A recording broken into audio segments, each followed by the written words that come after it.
Obrigado, Michele. Vamos começar aqui então, pessoal. Para vocês que estão aqui no Instagram, dirijam-se lá para o nosso YouTube, tudo bem? É só pesquisar e vai dar tudo certo. Obrigado, LH Cross, Michele. Vamos lá então. Pessoal, relembrando, se vocês tiverem comentários, dúvidas sobre os artigos que nós vamos discutir aqui, deixem o comentário aqui no YouTube, eu vou responder só no final, tudo bem? Eu tenho que ficar com duas janelas abertas, tudo bem? E no final eu respondo para vocês, beleza? Vamos lá então, pessoal.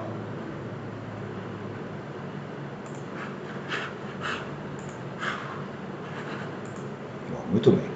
Bom dia a todos, meus queridos. Faz tempo que o Lepes não aparece por aqui, não é verdade? Estamos com uma pandemia em andamento e vários outros projetos precisavam ser colocados em prática, e eu tenho certeza que agora nós vamos conseguir então retomar a nossa rotina de cursos online, de lives e tudo mais, porque já está tudo em ordem, certo? Muito obrigado a todo o envolvimento de vocês com o nosso Instagram, que não para de crescer, a quantidade de enquetes e dúvidas que vocês mandam para nós por lá, nos faz continuar produzindo conteúdo e compartilhando conteúdo, correto? Esse grupo de estudo eu executei presencialmente com os membros aqui do Estúdio F3 em Ribeirão Preto, e eu resolvi trazer para vocês porque nós tivemos bastante discussão positiva em relação a esses 4 artigos científicos, e eu gostaria muito de compartilhar com vocês, e se vocês tiverem alguma dúvida, então, nós damos procedência no final com as respostas. Tudo bem, pessoal? Lembrem-se de deixar seus comentários no YouTube, e depois, no final, a hora que acabar a apresentação, eu me direciono para lá, eu tenho que abrir outra janela aqui, certo? E compartilho as respostas se por acaso vocês quiserem, certo? Então vamos lá, pessoal. Nós temos esse tema de hoje, a discussão de artigos sobre o treinamento de força. Se vocês tiverem fone de ouvido, ajuda demais na nossa organização, correto? E vocês escutam melhor e não tem problema nenhum do áudio ficar ruim, tudo bem?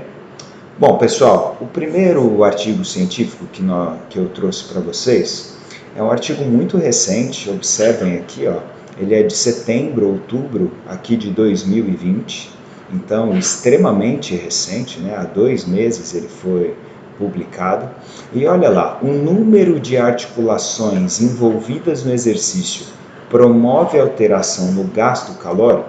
É sempre importante nós entendermos o título do artigo e, obviamente, quais são os objetivos desse estudo. Sim? Então, o que parece que esse estudo está pretendendo avaliar? Se o número de articulações envolvidas nos exercícios do treinamento de força, eles demandam ou não mais gasto calórico comparado com exercícios monoarticulares, por exemplo. Então, é basicamente comparar se o supino reto gasta mais calorias do que o tríceps na polia, ou se o leg press gasta mais caloria do que a cadeira extensora, certo? Falando assim, parece que é muito óbvio a resposta, vocês concordam? Mas quando nós trabalhamos com processos de emagrecimento, pode ser que esse tipo de consideração na hora da escolha dos exercícios faça diferença para os nossos clientes, tudo bem? Então é exatamente isso que nós vamos tentar direcionar o estudo acompanhando toda a sua metodologia, correto? Então vamos lá. Benefícios do treinamento de força não visam somente o aumento da mesma, ou seja, da força, mas alterações na composição corporal. Então, hoje em dia tem sido muito estudada a participação do treinamento da musculação no processo de emagrecimento. Acreditem, mas até hoje muita gente acha que para emagrecer você precisa ficar lá em horas e horas de esteira, de bicicleta, de exercícios contínuos, duradouros e de baixa intensidade. E parece que não é muito bem assim que os estudos atuais estão trazendo para nós como eficiência. Diversos estudos comparam os resultados do treinamento de musculação com outros métodos visando o emagrecimento. Quais outros métodos? Todos que existem, pilates, exercícios cardiorrespiratórios, natação, exercícios, por exemplo, como crossfit, como ciclismo, enfim. Cada linha de pesquisa tenta direcionar a comparação entre esses exercícios e ver qual gasta mais caloria, que é um dos processos essenciais para o emagrecimento. O termo otimização do tempo vem sendo muito pesquisado e explorado por profissionais da saúde. Então, quando nós buscamos lá as tags ou as tendências dentro do Google, muitas pessoas querem treinos mais otimizados, porque parece que o tempo é uma coisa importante na vida das pessoas, não é verdade? Então, se você pode ter um treinamento de 30, 45 minutos que seja seguro em primeiro momento e eficiente para o emagrecimento, que é o que visa esse estudo aqui, é muito melhor do que você ficar 1 hora, 1 hora e meia, 2 horas dentro de uma academia, não é verdade? Ainda mais hoje que as pessoas estão produzindo muito comparado a anos anteriores, tudo bem? Então, se você quer otimizar, nós precisamos entender quais são as melhores ferramentas de trabalho na musculação para assim poder intervir melhor sobre o emagrecimento. O objetivo desse estudo, então, foi verificar a influência do número de articulações envolvidas no movimento equalizado com volume do treinamento de força com exercícios mono e multiarticulares. Então, basicamente, pessoal, eles queriam comparar se os exercícios multiarticulares gastam mais energia do que os exercícios monoarticulares, que envolvem somente uma articulação. Beleza? Vamos lá, materiais e métodos. Eles trabalharam dentro desse estudo com 15 homens de aproximadamente 22 anos, com no mínimo 24 meses de experiência no treinamento de musculação, com frequência mínima de 3 vezes por semana. Então, nós podemos considerar essas pessoas pelo menos de nível intermediário para avançado 1, correto? Pelo tempo de experiência e pela frequência. Foram realizados teste de uma repetição máxima e teste de repetições máximas, aquele onde você visa a falha concêntrica, né, com repetições acumuladas, dentro dos percentuais estimados lá no teste de 1RM. 2 protocolos de 2 dias distintos. Então, eles pegaram somente 2 dias para fazer a análise desse dispêndio de gasto calórico, correto? Para comparar esses 2 treinos, tudo bem? Então, em um dos dias, eles faziam somente o protocolo multiarticular, com os exercícios supino no banco, agachamento, puxador frontal e abdominal na máquina. Todos esses considerados exercícios multiarticulares, que envolvem pelo menos 2 articulações.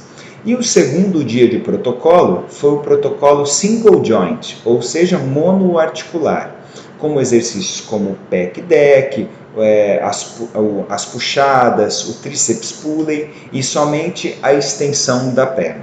Tudo bem? As intensidades correspondiam a 90%, 75% e 60% de uma repetição máxima, lá naqueles testes de repetições máximas. Então, eles faziam o teste de 1RM e depois utilizavam 90%, 75% e 60% para fazer as repetições máximas para verificar a falha concêntrica. Tudo bem?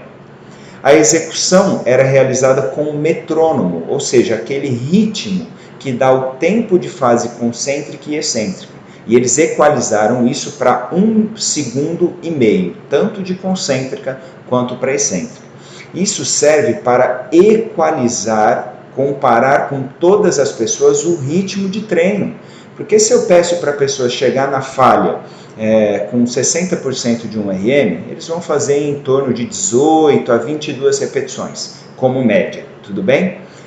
Só que se a pessoa acelerar o movimento, como por exemplo 1 segundo para subir e 1 segundo para descer, ela acaba fazendo mais repetições. O tempo de execução parece ser o mesmo, mas eles queriam equalizar o volume de execução, certo? Isso é muito importante para testes de repetição máxima. Eles faziam 48 horas de descanso entre essas 2 sessões de multiarticular e monoarticular, E eles realizaram, antes de tudo isso e depois, antropometria, ultrassonografia para verificar o percentual de gordura através do Biometrics, né? Aquele aparelho muito conhecido, analisador de gases para verificar se estava consumindo mais gordura ou carboidrato no exercício, o lactímetro para verificar a concentração de lactato, consequentemente os exercícios com predominância de gasto de carboidratos, histórico alimentar de 24 horas para verificar se eles tinham alguma intervenção nutricional, mas foram orientados nesse estudo que não, e controle pré-amostra. O que é controle pré-amostra? Não podia fazer exercício físico 48 horas antes desses testes, eles não podiam estar com nenhuma lesão, eles não podiam tomar nenhuma suplementação para não interferir diretamente nos resultados ou poder interferir. Quais foram os resultados então, pessoal? Olha aqui o que nós temos nessa tabela. Nós temos o volume de repetições, que foi basicamente equalizado nos treinos de multi e de mono articular, certo? Não tem nenhum asterisco aqui mostrando diferença entre eles, né? Com exceção desse aqui, mas é muito pequena a diferença. O peso total levantado no dia de multi e de monoarticular, é óbvio que nos exercícios multiarticulares nós levantamos muito mais peso, e isso traz diferença estatística. E a carga de treinamento, certo? Então a carga de treinamento para 90%, 75% e 60%. 729, 1.109, 1.352. Olha aqui, é quase 70%, né, a carga do multiarticular. Bom, muito bem, vamos tentar resumir isso aqui nas discussões. Essa tabela mostra o gasto energético entre as sessões de multi e de monoarticular. Então vamos lá. Com 90% de 1RM, o pessoal do multiarticular teve um gasto médio de 246, onde o pessoal do monoarticular, um gasto médio de 227, praticamente 20 quilocalorias de diferença, correto? Lá no dia de 75, no momento de usar 75% de um RM, o multiarticular era 124, o gasto médio, já o monoarticular 111. Então, 13 calorias de diferença de média. E lá no 60% de 1RM, 70 quilocalorias no multiarticular e 64 de média. Então, 6 calorias de diferença entre eles. E para todos eles aqui, nós temos uma diferença importante, né? Quando a gente compara isso a P, ou seja, a estatística deu positiva em relação a isso. Qual foi a conclusão, então, desse estudo? Os exercícios multiarticulares devem ser uma variável prioritária a ser considerada quando há necessidade de maior gasto energético durante a sessão de treinamento. Então, pessoal, o que esse estudo está nos mostrando? Apesar de uma sessão, correto, envolvendo pesos de 90%, 75% e 60%, dar pouquíssima diferença no gasto calórico, tudo bem, entre o multiarticular e o monoarticular, nós temos que levar todas as variáveis em consideração. O peso total levantado no multiarticular é muito maior do que no monoarticular, correto? Então a densidade do treino ela vai ficar mais elevada. Se você pensar na diluição de quantidade de músculos envolvidos em cada exercício, você tem um potencial maior de gastar calorias com os exercícios multiarticulares. Então, para que serve esse estudo? Não percamos tempo com exercícios monoarticulares quando estamos numa fase específica de processo de emagrecimento. Não é que você não pode usar exercícios monoarticulares. Às vezes a pessoa tem lesão no ombro e não consegue fazer os exercícios de empurrar, como supino, como fly, como flexão e extensão de cotovelos no solo, enfim. Mas ela consegue realizar tríceps puxador, consegue realizar uma abdução do ombro no plano escapular, enfim, uma rosca direta e por aí vai. Então você não vai deixar de colocar esses exercícios. Mas se o seu aluno não tem limitações, se você somar 26 calorias desse treino, com 14 daquele outro, com 6 daquele outro, e dilui isso em 6 meses, poxa, parece que você pode atingir aí 1 quilo a mais de gordura gasta com 7.700 quilocalorias só pela escolha dos exercícios. Então, a utilidade desse trabalho para nós, publicado recentemente numa revista de renome para nós profissionais de educação física, é exatamente essa. Existe diferença pequena, correto? Só que essa diferença pode ser representativa a longo prazo. Em uma sessão, nós vimos que tem pouquíssima diferença. Eu já trouxe para vocês outro estudo, não lembro se foi aqui ou se foi em algum dos nossos cursos online, a comparação de uma sessão com exercícios de membros superiores multiarticulares com membros inferiores multiarticulares. Supino, puxador, remada, fly, com leg press, agachamento, hack, tudo bem? Só para vocês entenderem qual era o foco desse trabalho. E nesse trabalho, que envolveu, se eu não me engano, 22 atletas, o gasto calórico foi 30% maior no treino de membros inferiores. Parece um pouco óbvio, né? Porque a massa muscular, o volume muscular envolvido nos membros inferiores é muito maior. Compara aí o tamanho do seu bíceps braquial com o seu quadríceps, certo? O seu peitoral com os seus posteriores de coxa. O volume de membro inferior é sempre muito maior, correto? E isso gasta mais calorias por unidade de tempo. Então, nós não podemos menosprezar a escolha de exercícios de membros inferiores para quem está em processo de emagrecimento. Tudo bem? Muito bem, pessoal. Lembre-se que vocês podem deixar dúvidas aí no YouTube. Deixa eu dar uma olhadinha rápida aqui no YouTube. Tudo bem, beleza. Se vocês tiverem qualquer dúvida, pode deixar por aí. Pessoal, segundo artigo de hoje, vamos lá para nós entendermos o que esse artigo quer. Primeiro que ele é mais um artigo fresquinho, né? Nós temos aqui, setembro de 2020, então faz 3 meses que ele foi disponibilizado para nós. Então vamos lá. Maior hipertrofia de músculos posteriores de coxa, então isquiotibiais, porém com dano similar e proteção pós-treino com execução de músculos com uma amplitude longa e curta. Tudo bem? Vamos tentar entender o que esse trabalho trouxe para nós. Estudos demonstram que o fortalecimento dos isquiotibiais melhora o desempenho de sprints em esportes que necessitam dessa tarefa. Então, parece que você ter músculos posteriores de coxa fortalecidos, hipertrofiados, ajuda na tarefa de sprints. Que exercícios, esportes necessitam de sprints? Futebol, corridas, ciclismo e qualquer coisa que você precise mudar de direção de maneira rápida. Tudo bem? O estímulo correto de fortalecimento dos isquiotibiais reduz o risco de lesão por distensão, trazendo, portanto, benefícios para muitos atletas e entusiastas, aqueles que, apesar de não serem atletas de elite, também gostam de fazer exercícios de sprint. O equilíbrio muscular entre extensores e flexores de joelho tem sido muito estudado nos últimos anos. E lá no nosso curso online de lesões do joelho eu falo bastante sobre isso. É esperado que a proporção entre quadríceps e isquiotibiais seja de aproximadamente 66%. Então, o que isso quer dizer? Se eu consigo levantar 100 quilos em um RM no quadríceps, eu tenho que sustentar em torno de 66 quilos de um RM nos meus posteriores de coxa. A literatura diverge ali ou tem uma pequena variação de 60% a 66%, certo?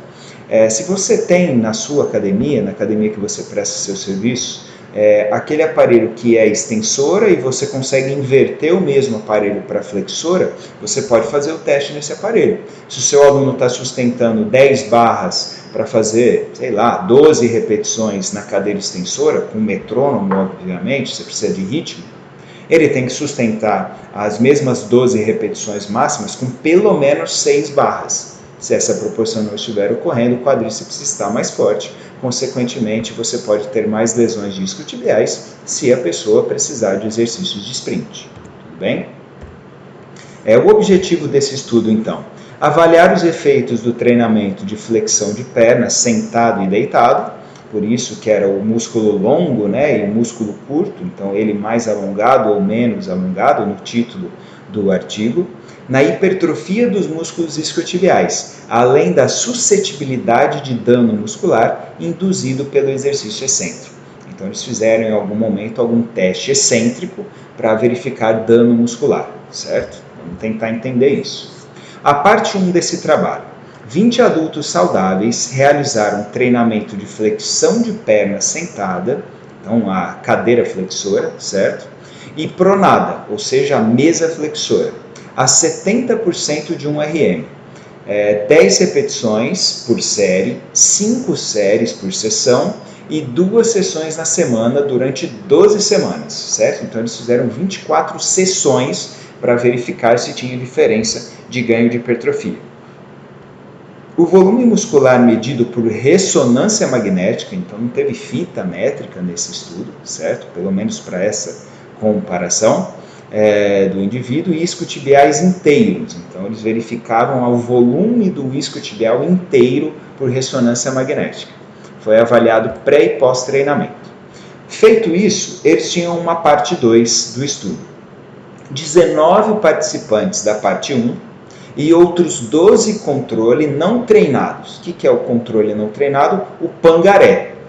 As pesquisas científicas boas comparam o seu estudo com pessoas que não estão fazendo o seu estudo, para verificar se não tem nenhuma situação momentânea de que também interfira na hipertrofia muscular. Então é importante você ter um grupo controle que não realiza o seu trabalho, tudo bem?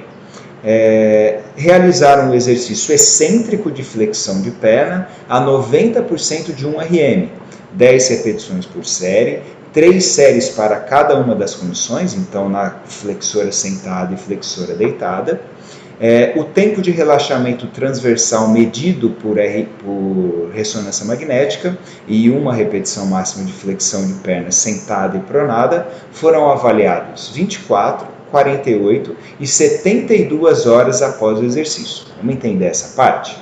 Então, eles fizeram esse teste excêntrico. O que a carga excêntrica traz para a musculatura? Muito mais dano muscular do que a carga concêntrica, certo? Vamos tentar entender isso? Se eu vou lá na cadeira flexora, tudo bem?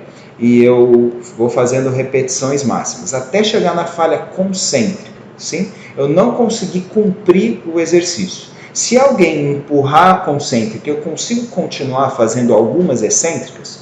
Eu consigo. Então a nossa força excêntrica é maior do que a capacidade concêntrica. Quando nós fazemos isso, nós aumentamos o dano muscular. Então eles simplesmente utilizaram um protocolo que ia direto para a fase excêntrica a 90% de 1 RM. Só que realizavam 10 repetições, certo? Onde nós vamos realizar com 90%, 2, 3, no máximo 4 repetições máximas sozinhos. Então é uma carga excêntrica muito elevada, que traz dano muscular. Tudo bem? Vamos lá. Resultados, então. Vamos tentar entender tudo isso aqui. Então nós temos o volume muscular em centímetros quadrados, lembra que isso está sendo avaliado por ressonância magnética, tudo bem? Então verifica-se todos os músculos posteriores de coxa ou que tem participação no posterior de coxa. Então aqui tem o bíceps cabeça longa, o semitendinoso, o semimembranoso, o bíceps cabeça curta, o grácil e o sartório, porque ele ajuda na flexão do joelho pela sua inserção na pata de ganso, assim como o grácil, tudo bem? Então está aqui a tabela para vocês entenderem o pré e pós-treinamento. Então tudo que está maior aqui em centímetro quadrado mostra que teve evolução de musculatura. Eu já trago um resumo para vocês aqui na frente. Deixa eu tirar minha imagem daqui para vocês entenderem. Então aqui nós temos a parte 1, certo? Com todos os músculos bem definidos, então aqui é a musculatura de quadríceps e aqui é a musculatura do grupo posterior de coxa, certo? Então bíceps, cabeça curta, cabeça longa, semitendinoso, semimembranoso, grácil e sartório. Eles conseguem verificar aqui os invólucros, correto? Então observamos lá embaixo o ganho de volume muscular pós-treinamento de força. Olha aqui a cabeça longa do bíceps, por exemplo, olha como ela está muito maior. Obviamente que isso é na mesma pessoa, né? Então nós temos diferenças aqui nos volumes musculares. E o que é esse T2 aqui, pessoal? Esse T2, deixa eu voltar a minha imagem, ele reflete o acúmulo de líquido dentro das estruturas do nosso corpo. Então, quando os médicos querem avaliar se tem derrame articular, se tem um cisto de Baker dentro do joelho, se tem algum músculo que teve extravasamento, ou seja, um estiramento muscular, eles pedem a ressonância magnética e vão se preocupar com a incidência T2. É o método que a imagem aparece e identifica líquidos. Então, observem aqui o pré e olha o pós. Olha como tem muito mais líquido aqui acumulado dentro dessa musculatura de semitendinoso, tá certo? Comparado ao pré. Então mostra que teve dano muscular. Esse é um índice que a ressonância magnética calcula automaticamente para nós. Tudo bem? Vamos continuar aqui então.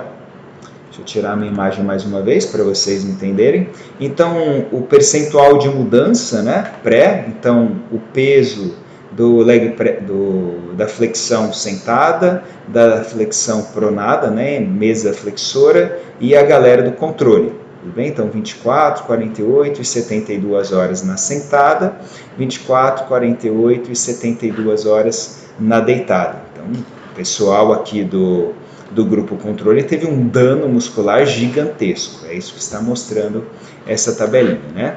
E o percentual de mudança aqui agora para músculos de maneira isolada, né? Aqui de maneira generalizada, todo o grupo, e aqui de maneira isolada.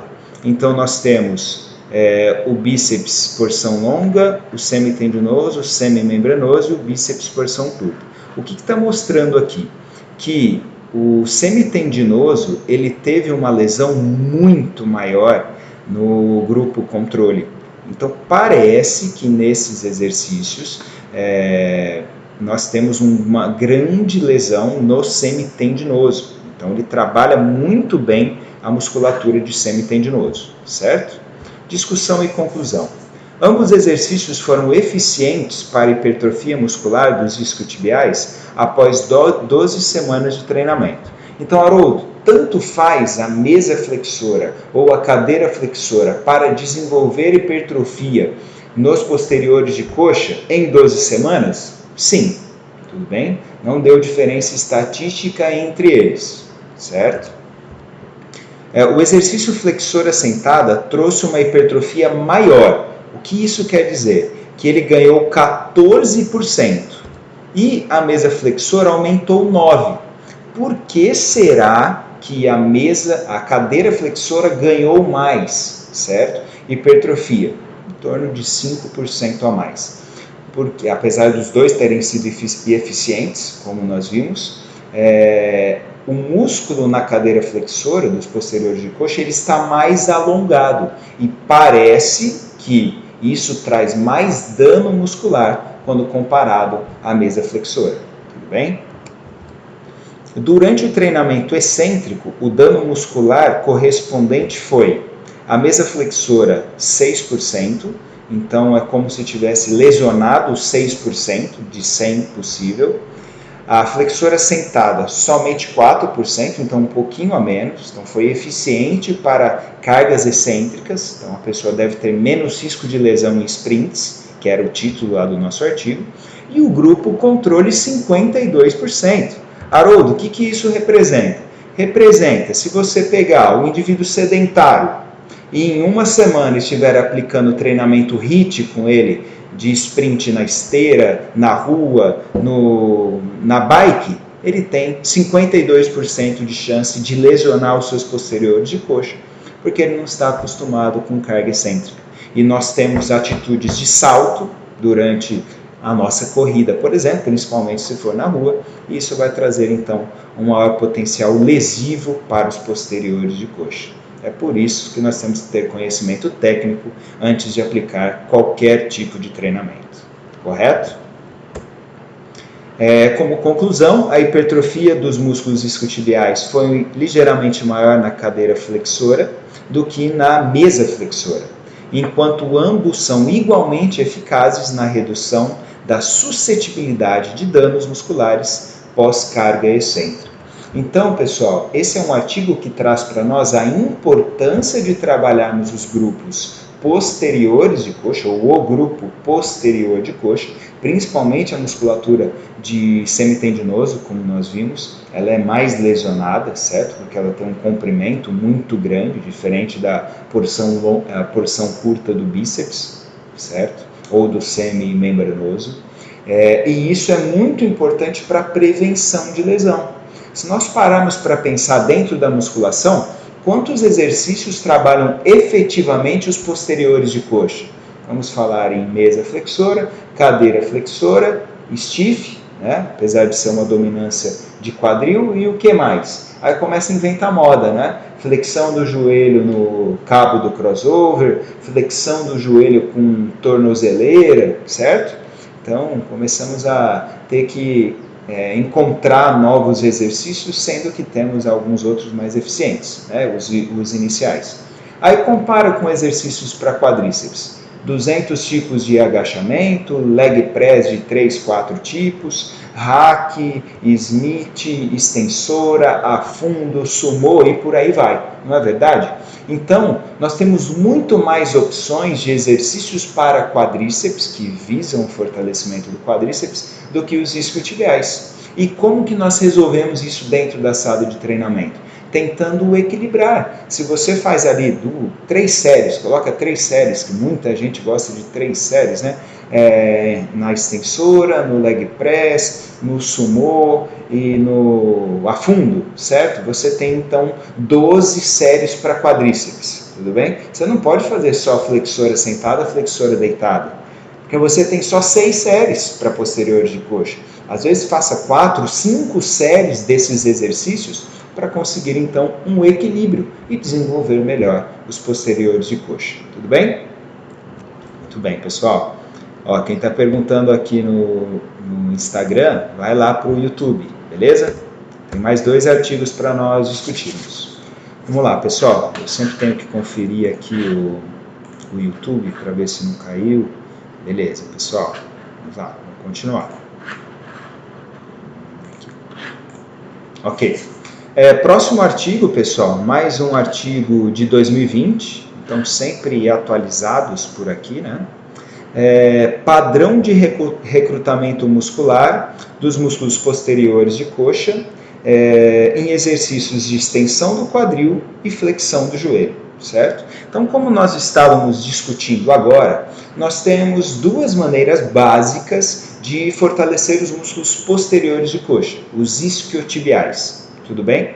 Então, nós temos exercícios com extensão de quadril, como o stiff, por exemplo, e exercícios de flexão do joelho, como a cadeira flexora. Tudo bem? Nós temos 2 maneiras de estimular os isquiotibiais de maneira eficiente. O que esse estudo fez? Pegou 4 exercícios, 2 com dominância de quadril, 2 com dominância de joelho, e vamos verificar então a interferência sobre a hipertrofia, beleza? E a ativação muscular. Vamos lá, recrutamento muscular. Dos músculos posteriores de coxa, somente o bíceps femoral porção curta não é biarticular. Para quem participa das enquetes do LEP sabe disso há muito tempo, né? Inclusive ela reapareceu essa pergunta na semana passada em uma das enquetes. Nós podemos considerar o bíceps femoral porção curta como isquiotibial? A resposta é não. O que é isquiotibial? Sai da tuberosidade isquiática e se insere em algum momento na tíbia, certo? Então, o músculo bíceps femoral cabeça curta, ele sai lá embaixo da crista femoral e vai para a parte posterior da tíbia. Então, ele não tem origem lá na tuberosidade isquiática e ele não é um isquiotibial, então, apesar de todo mundo considerar. Geralmente, os músculos isquiotibiais são tratados como uma unidade, funcionando relativamente similar durante os exercícios de membros inferiores. Então, é um grupo, né? Então ele atua junto. Será que é assim que funciona? O valor de T2 que nós vimos naquele artigo de dano muscular, de fase excêntrica, né? Ou tempo de relaxamento muscular, como se fosse sua recuperação pós-treino, avalia a quantidade de água dentro do ventre muscular, demonstrando então efeitos agudos do exercício físico do tipo resistido. Então, se você quer visualizar o quanto de dano muscular aquele determinado exercício causa nos seus isquiotibiais ou em qualquer outro grupo muscular, faça uma ressonância magnética pré e pós, obviamente com um estudo controlado, e verifique-se a quantidade de líquido dentro dele. Sabe aquele inchaço que nós temos pós-treino, que alguns chamam erroneamente de hipertrofia aguda? Isso não existe. Nada mais do que um acúmulo de líquidos dentro do interstício, né? Então, nós temos o dano muscular. Você pode fazer esse tipo de estudo ou procurar esse tipo de estudo. Qual foi o objetivo, então, desse artigo? Comparar o desempenho do exercício dinâmico entre exercícios de extensão de quadril com diferentes ângulos de joelho e entre exercícios de flexão de joelho com diferentes ângulos do quadril, do posicionamento inicial do quadril. E investigar o padrão de recrutamento dos isquiotibiais em cada um desses exercícios. 7 homens com aproximadamente 23 anos, sem experiência com o treinamento de membros inferiores, realizaram 4 exercícios isocinéticos. 3 contrações excêntricas máximas a 30 graus por segundo, no ponto de pico de torque, e 30 contrações concêntricas máximas a 180 graus por segundo, com trabalho total. Pausa. Vamos entender isso. Quando nós vamos em exercícios isocinéticos, certo? Nós temos o controle do grau de flexão e da velocidade de flexão. O que ele está falando aqui nesse artigo? Eles pegaram o pico de torque desses exercícios, os 30 graus que correspondem ao pico de torque. O que é o pico de torque? É o ponto onde o exercício tem o maior braço de resistência, correto? E executaram execuções ali a 30 graus por segundo. Isso é muito lento. Imagina que eu tenho 1 segundo para cumprir 30 graus, beleza? Imagina aí 30 graus dentro de um goniômetro, certo? E depois a 180 graus, foi um exercício rápido. Vamos lembrar quanto aqui, ó? 30 contrações concêntricas máximas a 180 graus por segundo. Isso, 180 graus por segundo, é eu sair dessa posição e vir para essa em 1 segundo. Então é mais ou menos isso e isso. Então é muito mais rápido do que a primeira situação, numa amplitude muito maior, correto? Eles realizaram o STIF, que tem essa sigla aqui, né? A elevação pélvica, hip thrust, como você quiser chamar esse exercício, a mesa flexora e a cadeira flexora. Então, aqui essa sigla é hip, né? Quadril em extensão, certo? Então, quadril em extensão, joelho em extensão, quadril em extensão, joelho em flexão, que é o posicionamento do stiff e da elevação pélvica. E a mesa flexora? Joelho em flexão, quadril em extensão, certo? A cadeira flexora, joelho em flexão, quadril em flexão. Então, é assim que eles estarão representados quando aparecerem as imagens subsequentes. O padrão de recrutamento dos isquiotibiais foi avaliado em cada exercício por meio de ressonância magnética, por aquele valor de T2 que eu expliquei para vocês, tanto naquele artigo anterior, quanto na descrição e introdução agora. Realizaram um exercício por dia, com 3 dias de intervalo. Então, eles realizavam um exercício, 3 dias depois realizavam outro, 3 dias depois realizavam outro, correto? Então, teve um tempo aí de 72 horas pós para a recuperação dos seus estímulos, correto? Resultados. Deixa eu tirar minha imagem daqui. Mais uma vez, aqui nós temos todos os fascículos, né, de visão entre os músculos, que são aqui divididos por suas fáscias. E aqui esse acúmulo de líquido comparado, né, à situação inicial, com essa em correta hipertrofia aguda, né, comparando esses espaços aqui com esse volume, e o acúmulo de líquido dentro da musculatura, correto? Ali então um exemplo para vocês. Então aqui dá para ver o pico de torque, né, dos exercícios de cada um deles. Então lembra, quadril em extensão, joelho em extensão é o stiff. Esse aqui é o hip thrust, a elevação pélvica, né? Aqui a cadeira extensora e a cadeira flexora, tudo bem? Eu já vou falar aí do pico de torque de cada um e das imagens. Então, mais uma vez, tirar a minha imagem daqui. O que nós temos aqui? A ativação para bíceps femoral, porção longa, bíceps femoral, porção curta, semitendinoso e semimembranoso. Então, vamos observar aqui, pessoal. Nós temos o stiff, o hip thrust,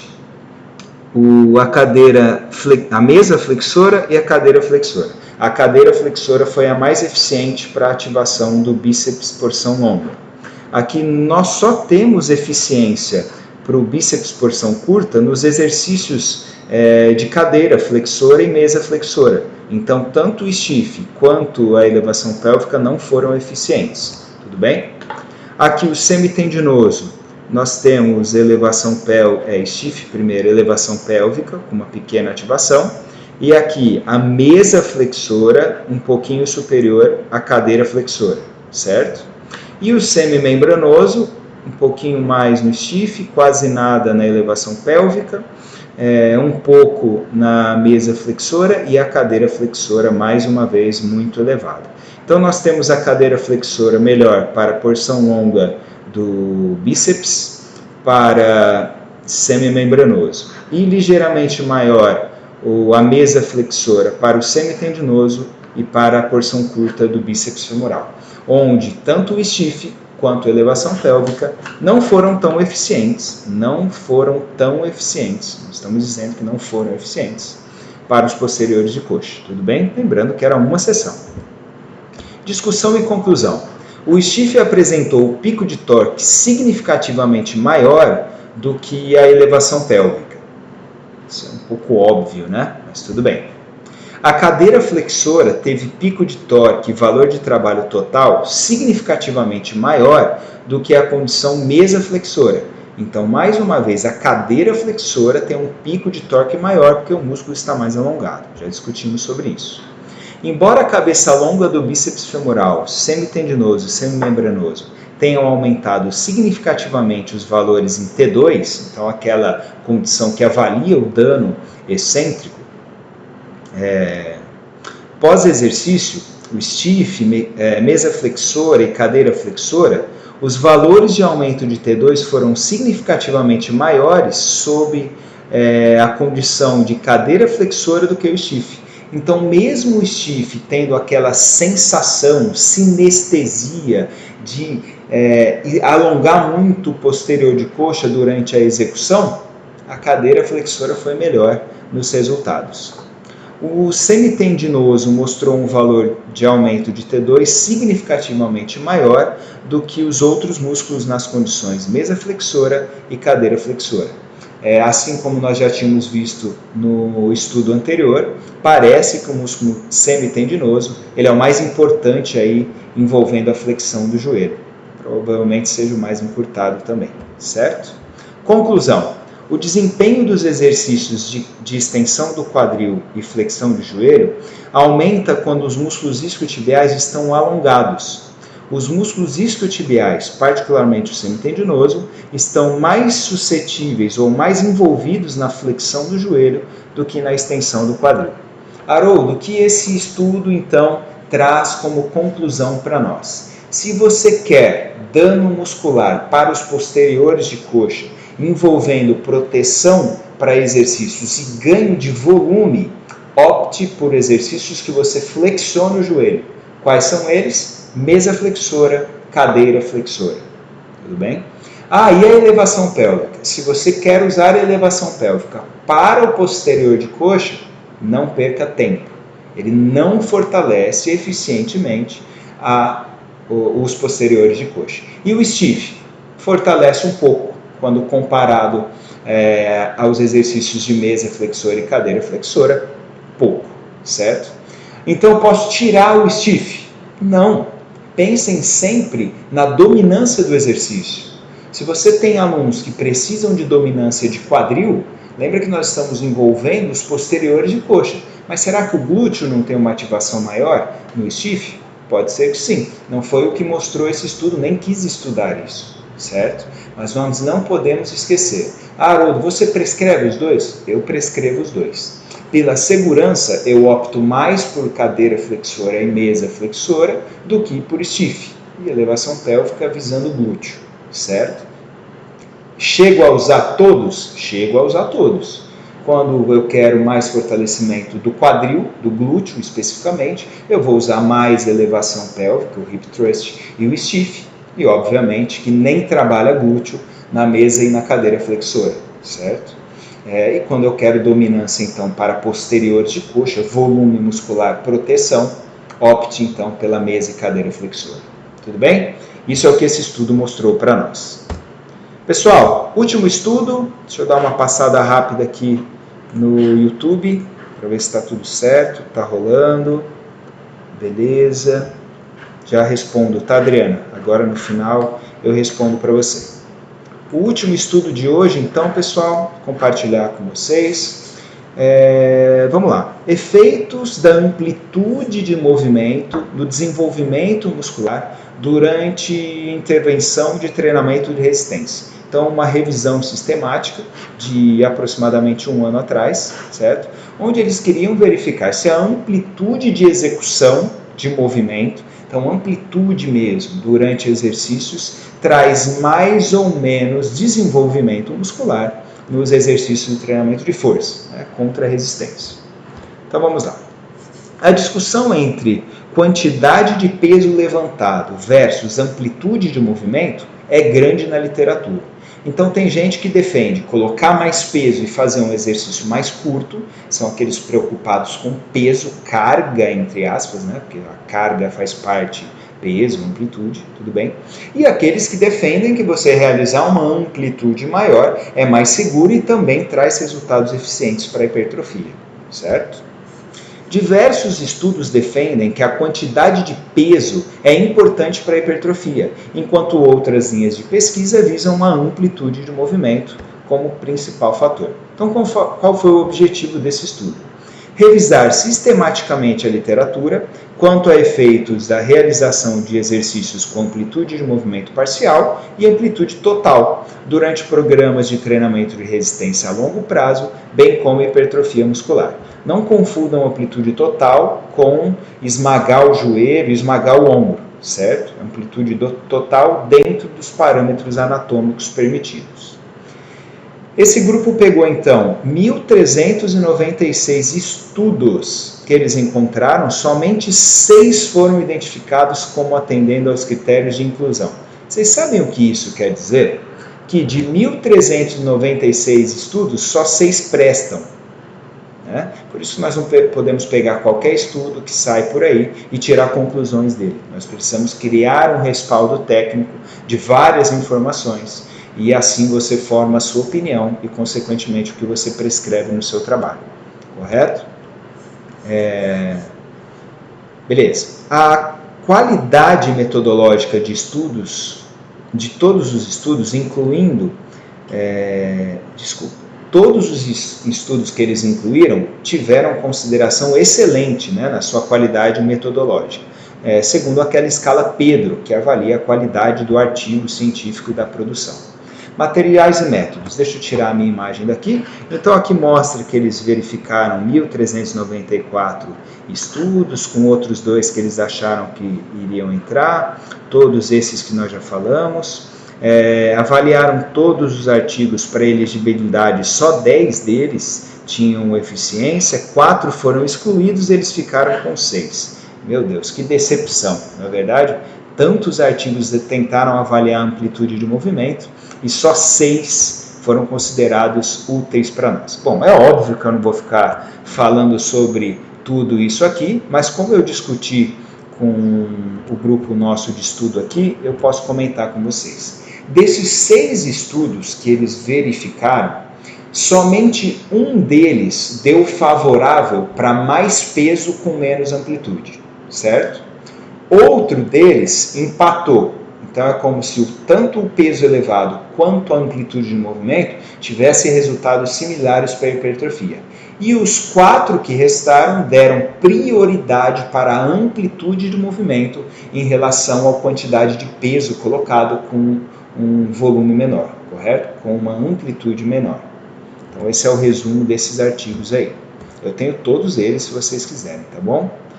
Os resultados sugerem que realizar o treinamento de força em amplitude completa é superior na grande maioria dos estudos, 4 contra 2, sendo que um deles é meio a meio, certo? Principalmente visando o trabalho de membros inferiores. Então, dentro desses estudos, o treinamento de membros inferiores é mais desenvolvido com amplitudes grandes. Então, às vezes é melhor você diminuir o peso e trabalhar com uma amplitude maior. No único estudo que favoreceu a amplitude parcial, então ali no pico de torque, o trabalho era para membros superiores e o desenvolvimento específico foi para o tríceps braquial. Eles acertaram na mosca o pico de torque desse trabalho. Não existem até hoje estudos confiáveis que visam os músculos do tronco. Então não sabe se descer muito no supino, por exemplo, é melhor do que descer menos para o peitoral. Eles não podem concluir isso com os estudos que eles estudaram. Os autores sugerem, então, amplitudes intermediárias para os próximos estudos. O que é isso? Eles verificaram que os estudos ou pegavam a amplitude completa de execução, pensa no joelho, ele vai de 0 a 140 graus de flexão na maioria das pessoas, certo? Então eles pegam essa amplitude e pegam uma amplitude pequenininha, tipo 30 graus dessa execução completa. Por que não fazer uma amplitude intermediária? Então um grupo treina com 30%, o peso elevado, o outro, 30% não, 30 graus, o outro grupo com, 80 graus de execução, pega o meio do caminho, o outro com 140, para verificar então se nem a pequena amplitude, nem a máxima pode ser mais eficiente. Tudo bem? Beleza, pessoal. O que eu concluo desse estudo então? Eu falei disso sobre todos. Quando nós pensamos em quantidade de peso levantada, certo? Pensem nos melhores exercícios, tá? Aqueles que o pessoal fala que trabalha bem, um agachamento, por exemplo.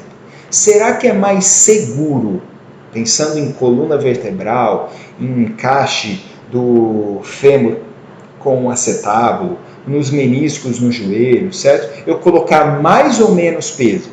Parece que menos é uma resposta óbvia para essa situação. Tudo bem? E se eu consigo ter uma hipertrofia elevada, trabalhando com uma amplitude maior, sem precisar colocar tanto peso, parece ser mais eficiente e mais seguro. Você não precisa chegar na amplitude completa, uma amplitude segura. E aí é exercício dependente. O agachamento, qual é a amplitude máxima que eu posso chegar no joelho? Não é o joelho que eu tenho que olhar, é a pelve. Entrou em tilt posterior, errou. Então desce o tanto que o seu aluno consegue sem entrar em tilt posterior, certo? A antiga retroversão, ok? No leg press, mesma coisa, vai descendo, não tem dor, não teve tilt, pode continuar descendo. O que o pessoal erra? Põe muito peso, porque acha que é o peso que dá o resultado, e às vezes nós diminuímos 40%, 50% do peso para aquelas pessoas que sempre treinam curtinho, né? O treino soluço que a gente brinca, e faz um treino com amplitude completa, 2 dias depois não anda, porque nunca usou essas amplitudes com menos peso. Então, por segurança, é melhor treinar primeiro a amplitude, que é uma das variáveis de carga. Você ensina o aluno e antes de começar a colocar peso extra, você aumenta a amplitude de execução, correto? Desde que preserve as articulações, tá bom? Deixa eu dar uma olhada aqui, pessoal, no YouTube, ver se tem alguma pergunta para nós. Adriana perguntou aqui: bom dia, seria interessante iniciar a sessão de treino com flexores? Adriana, se você estiver perguntando sobre o treino de musculação de membros inferiores, não, eu acredito que não, porque os posteriores de coxa, eles auxiliam muito na estabilização do joelho, por exemplo, durante exercícios como o agachamento. Então, se você tiver uma fadiga prévia, você pode dificultar a execução desses exercícios mais complexos do que uma cadeira flexora, por exemplo, tudo bem? E aí são métodos de treino. Você pode fazer um agonista-antagonista, que é difícil para membros inferiores, né, mas dá para fazer. Ou você pode fazer um alternado, você vai lá, faz múltiplas séries em um leg press, que teve dominância de joelho, né, pela flexão, depois você vai para um stiff, tudo bem? Aí você vai para a cadeira extensora, volta para uma cadeira flexora, tudo bem? Acredito que seja legal fazer esse tipo de comparação, tá bom? Então eu não começaria pelos flexores. É igual treino de membro superior começar com manguito rotador. É incorreto didaticamente, porque se eu chegar à fadiga do manguito rotador, qual é a principal função dele, certo? A principal função do manguito rotador é estabilizar o ombro. Se você fadiga ele e depois vai treinar supino, puxador, remada, o ombro fica menos estabilizado, porque os músculos que deveriam estabilizar não estão realizando essa função, porque estão previamente fadigados. Tudo bem? Então é isso mesmo, Adriano. Eu não começaria pelos posteriores de coxa, certo? Pode ser em algum momento da periodização que o seu aluno vise hipertrofia específica de posteriores de coxa, certo? Beleza, coloca primeiro numa fase específica, mas não sempre, tá bom? Outra pergunta aqui do João Vitor. João Vitor, todo domingo tem essa live? Não, João Vitor, essas lives são programadas. Eu tinha dado uma parada em relação à pandemia, a outros projetos do LEPES, né? A gravação do curso online de ombro, que está aí para sair para o comecinho do ano, tá? Geralmente a cada 3 semanas, tá bom? Esse é o nosso sétimo grupo de estudo. Basta seguir o nosso YouTube e o nosso Instagram, que não tem erro nenhum, tá bom? Deixa eu dar uma olhada aqui, eu vi que tinha pergunta também no Instagram, bastante gente aqui no Instagram também. Lembra, pessoal, de direcionar para o nosso YouTube, que vocês recebem também essas recomendações, tá bom? Pessoal, eu vou ficando por aqui então. Deixa eu mostrar o último slide aqui para vocês, que eu sempre compartilho, né, do nosso querido LEPES. O nosso tema do LEPES, o único investimento que ninguém pode nos tirar é o conhecimento. Então, parabéns para vocês que estão aqui em um domingo, querendo um pouco mais de informação. E se vocês tiverem alguma dúvida, quiserem algum desses artigos que eu compartilhei, peçam pelo nosso e-mail, lepes@studiof3.com. Muito obrigado, e se vocês quiserem saber um pouco mais sobre o nosso trabalho, sobre nossos cursos online, aqui está o nosso Instagram, lepes.rp, tem enquetes todos os dias úteis, e aqui o nosso site, onde vocês conseguem ter acesso a todo o nosso trabalho, tá bom? Pessoal, muito obrigado. Parabéns por vocês estarem aqui nesse domingo. Deixem comentários, qualquer tipo de feedback, pergunta, que quando eu tiver no meu horário de mexer com o YouTube, eu respondo para vocês, tá bom? Um forte abraço, um ótimo domingo e até breve, pessoal.